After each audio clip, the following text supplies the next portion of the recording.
Hi friends, welcome to lucky Lakshmi channel. అందరు బాగున్నారండి? నేను కూడా బాగున్నాను. నేను బండి మీద అమ్మే షర్బత్ చేస్తున్నానండి. దానికి కావాల్సిన పదార్థాలు తయారు చేసే విధానం చూపిస్తాను చూడండి. ఒక 2 స్పూన్లు సబ్జా గింజలు తీసుకొని నానబెట్టుకున్నానండి ముందుగానే. అలాగే ట్యాంక్ తీసుకున్నానండి కలర్ కోసం. అలాగే 1/2 కప్పు షుగరు, 2 నిమ్మకాయలు, 1 సోడా కూడా తీసుకున్నానండి. బండి మీద అమ్మేది ఇంట్లోనే ఈజీగా చేసేసుకోవచ్చు. ఒకసారి ట్రై చేయండి మీరు కూడా. ఇప్పుడు స్టవ్ వెలిగించుకొని గిన్నె పెట్టుకొని షుగర్ వేసుకుంటున్నానండి.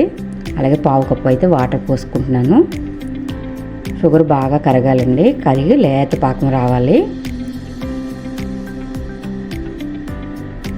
గండి పాకం అయితే ఇలాగ వచ్చింది కదా, స్టవ్ ఆఫ్ చేసేసుకుంటున్నానండి. అంత లేత పాకం రావాలి. స్టవ్ ఆఫ్ చేసేసుకొని ఇప్పుడు ట్యాంక్ పౌడర్ కూడా వేసి అది కూడా కలుపుకోవాలండి. మనకు పాకంలో బాగా కలుపుకొని పక్కన పెట్టేసుకోవాలి. ఇదిగోండి చూడండి, గడ్డలు లేకుండా చక్కగా కలిపేసుకుంటే అంత లేతగా చక్కగా మన లిక్విడ్ లాగా అవుతుంది.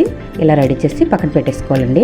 కానీ పాకం చల్లారాకే అప్పుడు పౌడర్ వేసుకోండి, వేడి మీద వేయకండి.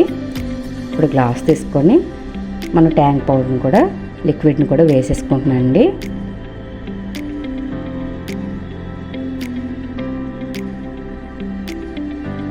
ఇప్పుడు సబ్జీ కూడా వేసేసుకుంటున్నానండి. మన బండి మీద అమ్మే షర్బత్ని ఇంట్లోనే ఈజీగా పిల్లలకి చేసి పెట్టండి. టేస్ట్ అయితే చాలా బాగుంటుంది. మీకు ఏ ఫ్లేవర్ కావస్తే ఇప్పుడు నేను చేసిన లిక్విడ్ ఎలా చేసుకున్నానో అలాగే చేసుకోవాలండి. సోడా కూడా వేసేసుకుంటున్నాను. ఇది బాగా కలుపుకోవాలి ఒకసారి.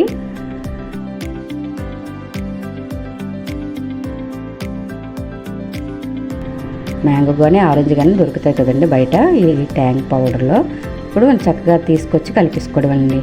ఇదిగోండి షర్బత్ అయితే ఇలా రెడీ అయిపోయింది. ఈ వీడియో నచ్చితే లైక్ ఇవ్వండి. కొత్తవారు ఎవరైనా చూస్తుంటే సబ్స్క్రైబ్ చేసుకోండి. పక్కన ఉన్న బెల్ ఐకాన్ క్లిక్ చేయండి. మంచి మంచి వీడియోస్తో మీ ముందుకు వస్తూ ఉంటాను. Bye friends.